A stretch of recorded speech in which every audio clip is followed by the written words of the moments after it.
was a great day for manager Bobby Campbell. It was the first time he'd ever been to Wembley in his footballing career. His family, and in particular his 86-year-old mother, were there to see Bobby proudly lead his team out at Wembley before a packed house. Let's rejoin our commentary team of Ron Atkinson and Peter Brackley.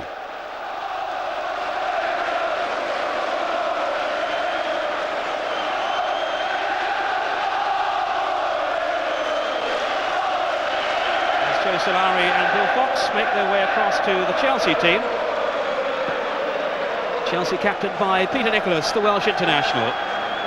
There's Dave Beasant, goalkeeper of course for Wimbledon back in 1988 when they shocked the football world by beating Liverpool.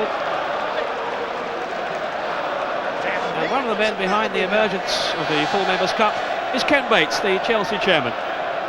So a proud day for him to see his team back at Wembley. An outspoken man, but one who loves his football.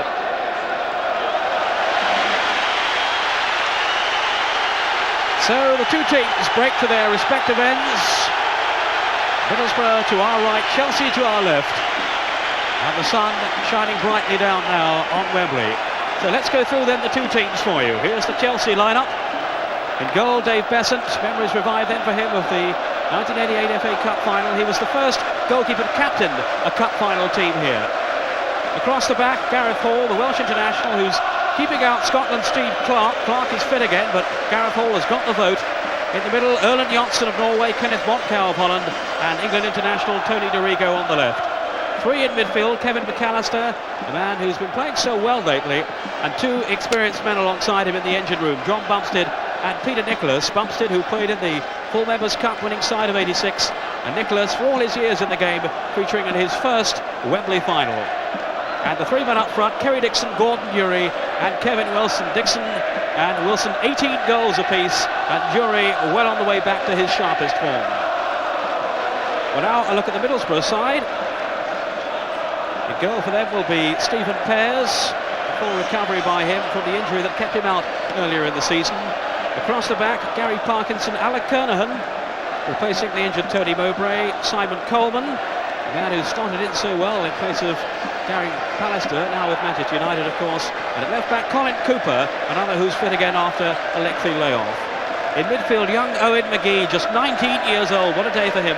3 months ago he was playing reserve team football. Alongside him, Mark Procter, he'll be the Middlesbrough captain then, Mark Brennan and Peter Davenport. And the two up front, Stuart Ripley, restored to the side with Ian Baird cup-tied.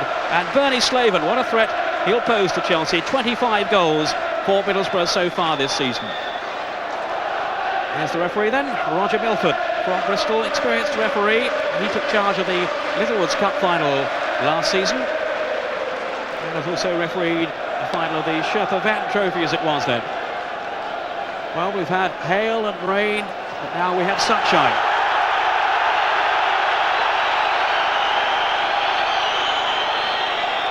Roger Milford just checking that all is well.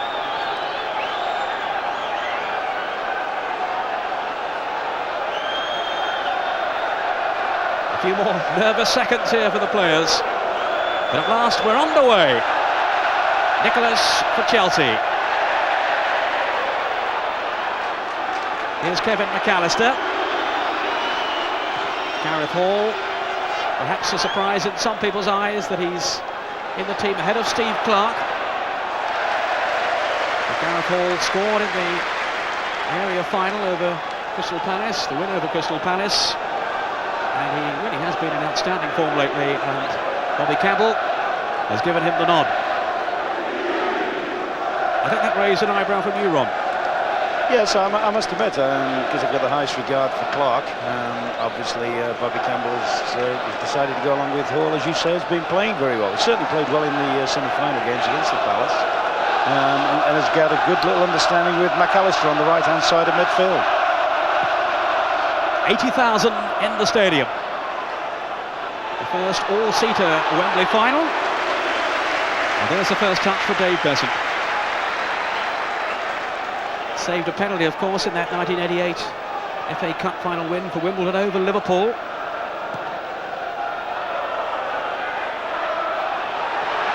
Dixon going through, and he was just beaten at the last end by Kernaghan. And that was a very important challenge then for the Middlesbrough defender. At full stretch to deny Kerry Dixon. And I think the referee wants to change the ball. Roger Milford isn't happy with that one. So the first substitution of the game is made, and it's the football.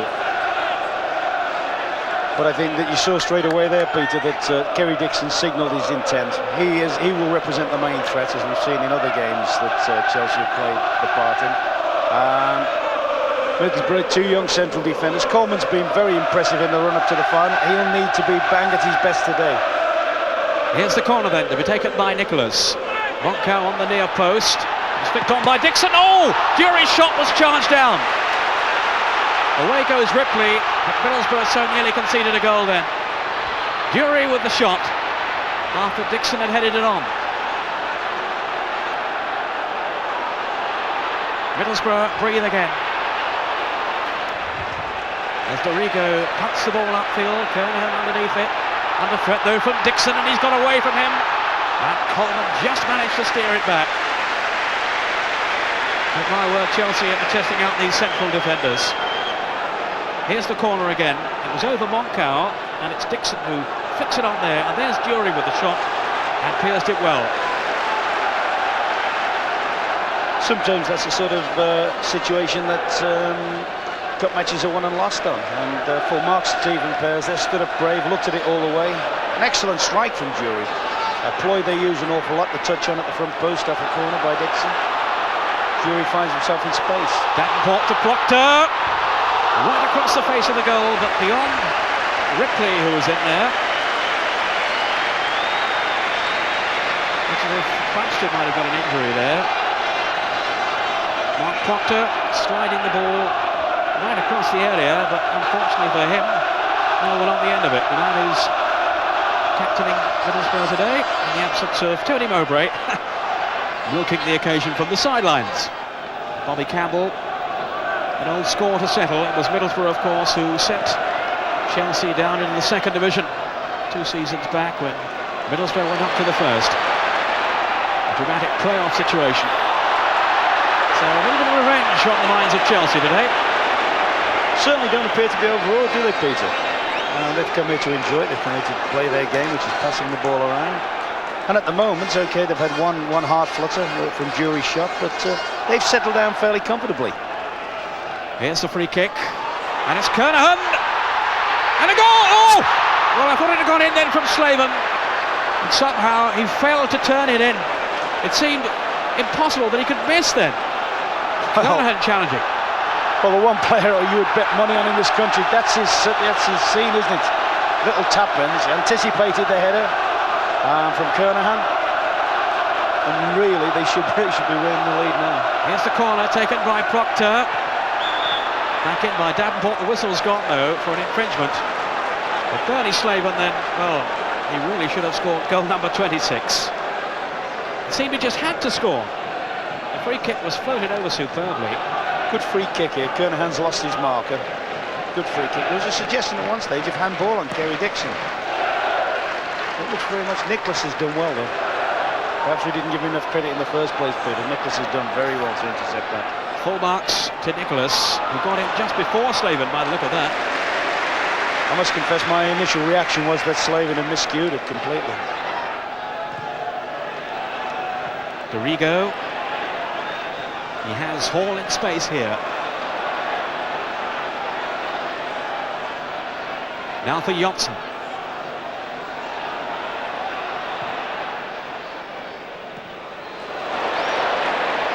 Nicholas. Perhaps he hadn't seen them that Durie was down. Roger Milford certainly had, and he's signalling for attention. So on comes physio Bob Ward to attend to Gordon Durie. He's had so many problems, Gordon Durie, with injury this season. In fact, Bobby Campbell was saying he missed so many matches they called him Shergar. Well, let's hope it's not too serious here. Gordon Durie, who's such a valuable player, of course, for Chelsea. 24 years old now, and very much in the thinking of Scotland manager Andy Roxburgh for the World Cup. And he scored the only goal for Chelsea anyway in the match against Middlesbrough in those playoffs. And of course, when Durie was out injured, Clive Wilson was in the side, playing on the left side of midfield, with Kevin Wilson and Dixon pushed up front. But hopefully Durie's okay. Monkou to Johnsen. The Chelsea fans trying to urge their team forward now. Bumstead to Hall. Johnsen had continued his progress down the middle, and Chelsea have won the free kick. 20 minutes to the first half to go. Might be a chance for McAllister to blast one in from here. Johnsen is there too. And Tony Dorigo as well, who's got a pretty powerful shot. Middlesbrough have all 10 outfield players back defending this free kick. Roger Melford making sure that wall is a requisite distance away. 5 in the wall. It's Dorigo. Oh, it's a goal! Pears got a hand to it, but he couldn't keep it out. And Tony Dorigo has blasted Chelsea into the lead. Pears is furious with himself, and he'll certainly be disappointed. He got a hand to it. Dorigo struck it well, but Pears couldn't draw it out. Yes, do you give the credit to Dorigo for a lovely swerving shot, or maybe just, as you say, maybe just say to Stephen Pears, possibly ought to have done better, son? I think he felt so, Ron, didn't he? Yes, I think so. He got a good hand on the ball. Good shot, good struck shot.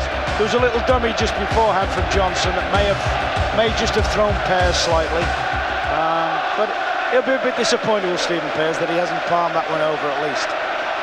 So 25 minutes gone, and Chelsea, the first division side, are in front against Middlesbrough. And this will test the character now of the second division side. Tony Dorigo, the goal scorer for Chelsea, doesn't score all that often. That's his 4th of the season and his 1st in this competition. Dorigo, Durie, good tackle there. Parkinson timing it perfectly.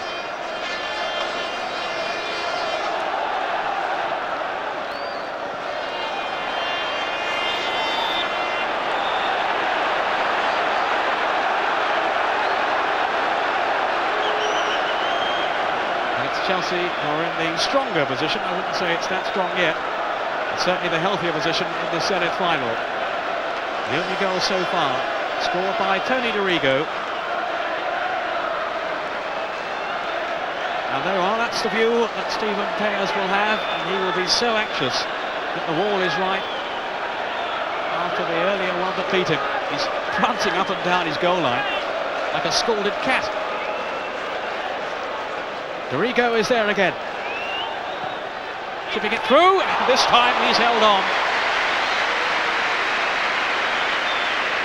A sigh of relief, I'm sure, then, from Stephen Pears. Not really hit so hard this time, curled through by Dorigo. Coleman. Middlesbrough looking to start the second half as they finish the first. Can they find a way to unlock this Chelsea defence? McAllister now, hoping to break for Chelsea.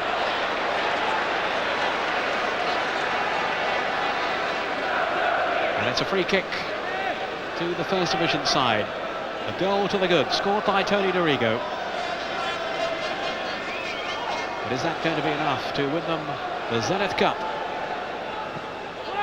Chelsea, remember, hoping to win the competition for the second time. As Wilson tries to barge his way through. Wilson again, he got a shot in, but his foot was high. And he got a knock as well in the process. But it's a goal kick to Middlesbrough. Kevin Wilson down injured. And both physios have come on. I think there's a Middlesbrough player down as well. And that is Simon Coleman. Simon Coleman, who was at Wembley a few years ago with Mansfield when they played here in the Freight Rover Trophy. Although he didn't play in the game, he was with the squad. There's Simon Coleman. In fact, I gather he pinched a seat on the team bus. He sold all his tickets to his mates and gave them away. Found he hadn't got one himself, so he nicked a seat on the bus. Kevin Wilson, he's been a revelation really for Chelsea this season. Leading scorer along with Kerry Dixon with those 18 goals, and of course a Northern Ireland international too. And he says himself he's benefited really from having to fight for a place with Durie and Dixon. But here's Durie for Chelsea. Now Kerry Dixon. 80,000 people totally immersed in this cup final, which is really bubbling now in the second half. There's fans from Chelsea seeing their team ahead at the moment, but certainly that lead looks a precarious one. Dorigo and Durie organising the free kick. A look for Monkou in there. Johnsen this time has stayed back. But Dixon's in there, McAllister and Wilson. Dorigo taking the kick. Here's Nicholas. Now McAllister. Good turn by him. But he hasn't managed to shake off Davenport. This is Hall. Monkou. McGee did well. He was fouled in any case. And Borough have taken the free kick quickly. Ripley now. Looking to accelerate past Johnsen. And the Norwegian international forced to concede the corner. Well, that was better than allowing Ripley a run at goal. Corner then to Middlesbrough. Brennan to take it. The two big central defenders have come up. Kernaghan and Coleman. Didn't reach them. McGee. Parkinson. Brennan. Monkou missed his header for once. Slaven back across the goal. Owen Davenport with a dreadful miss kick. And he'll be so annoyed with himself there. In fairness, Ron, the ball really flew across the area, but all the same. Yes, to be fair, he wouldn't have got a sighting on it till at the last minute because Bernie Slaven whipped it in so rapid. In fact, I thought Bernie Slaven had almost made himself something out of nothing there. But Middlesbrough are beginning to get a grip on the second half. There's the effort from Slaven across the goal.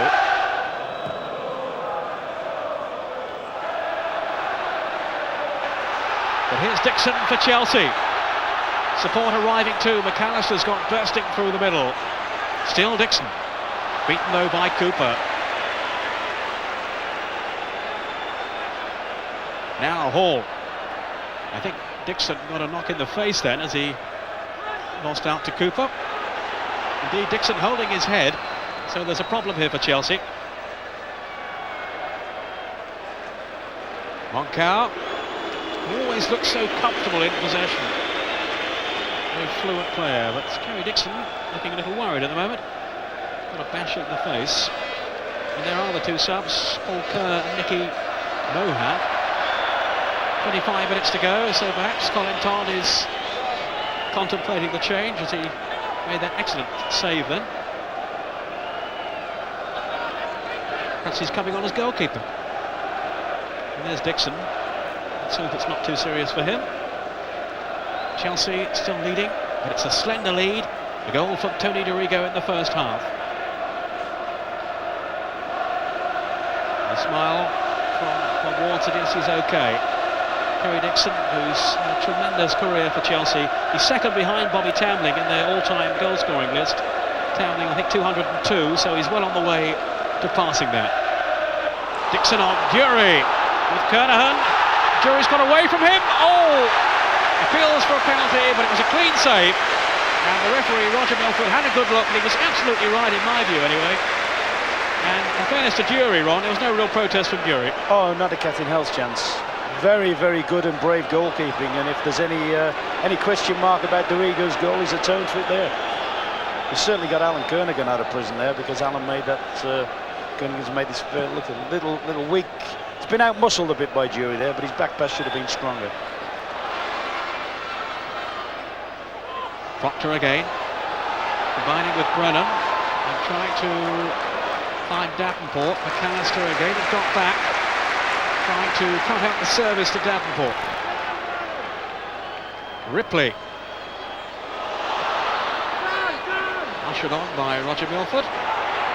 Parkinson, who obviously fancies a crack at goal, but he's a long way out then, Rob. He's a long way, but he's getting closer. I think his first one was a sighter, the next one he's finding the range. So by Wednesday, he ought to score.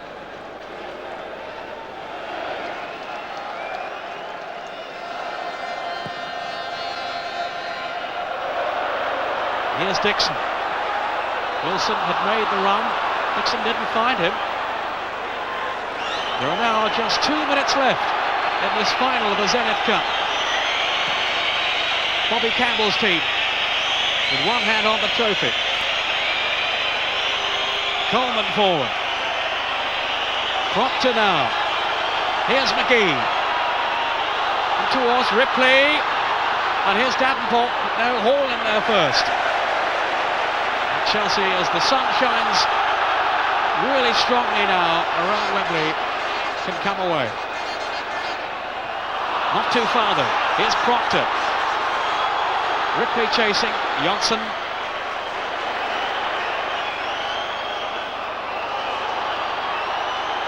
Cooper.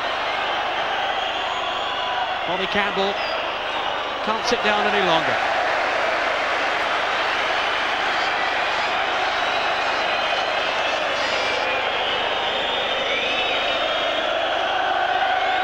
Kevin Wilson. We're now into the last minute. Chelsea 1, Middlesbrough 0. Kernaghan. It wasn't a very decisive clearance. Cooper to Procter. McGee. Middlesbrough still striving. And my word, they've given Chelsea a battle here.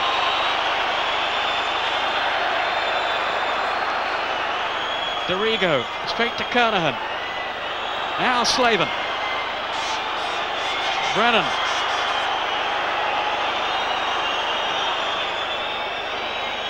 Monkou. But here's Kernaghan for Middlesbrough. One last chance perhaps. We're now into time added on for stoppages.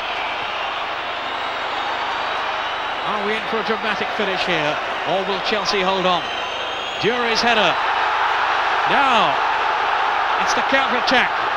McAllister, a last-ditch tackle from Kernaghan. Coleman now. Slaven in for Davenport. He has Monkou with him, and he's beaten then by Monkou. What a terrific tackle that was, Ron. It was a brilliant tackle. For all the good work he's done today, Peter Davenport, I think that was the best chance to create an equaliser. I think if it had stayed strong there, Middlesbrough may very well have found themselves going into extra time. Parkinson to McGee. Slaven's in the middle. Oh, it was too long for him. Arriving on the end, well, he hoped on the end of the cross. Ernie Slaven hangs his head, looking a little dejected now. But they can hold their heads high at the finish, Middlesbrough, because they really have given a contest here to Chelsea. Ron, just to name your man of the match, it's Peter Nicholas, I think. Well, nobody's done more to win the trophy than the guy that's going to lift it. I think he's played a first-class skipper's part, sitting in midfield and controlling the flow of the game. Durie for Chelsea. Only a few seconds left now. And he's got away from Parkinson. He had Kerry Dixon inside him and chose to go the other way. Roger Milford has looked at the watch.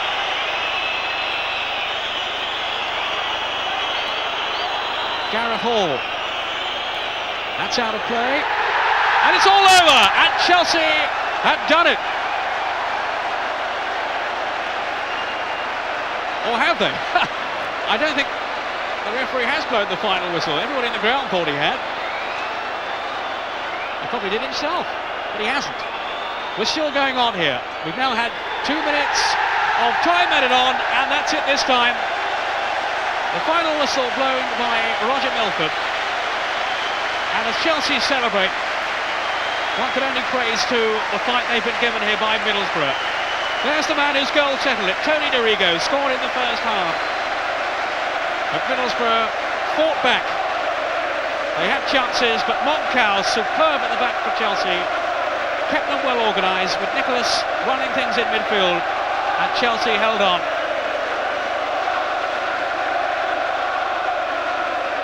But it has been a day for Middlesbrough to cherish, whatever the outcome. That was always going to be the case. Their first appearance in a Wembley final.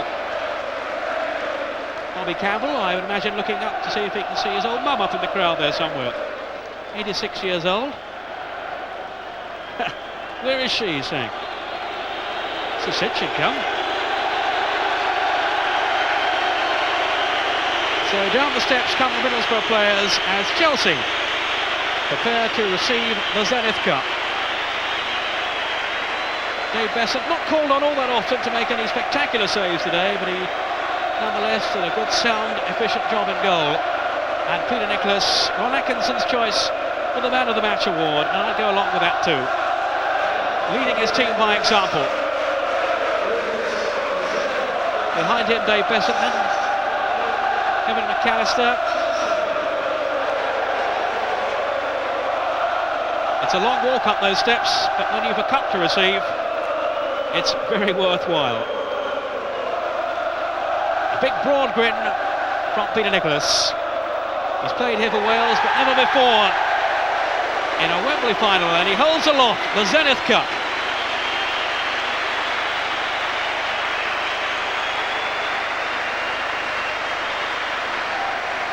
Peter Nicholas, the captain of Chelsea. Handshakes all round.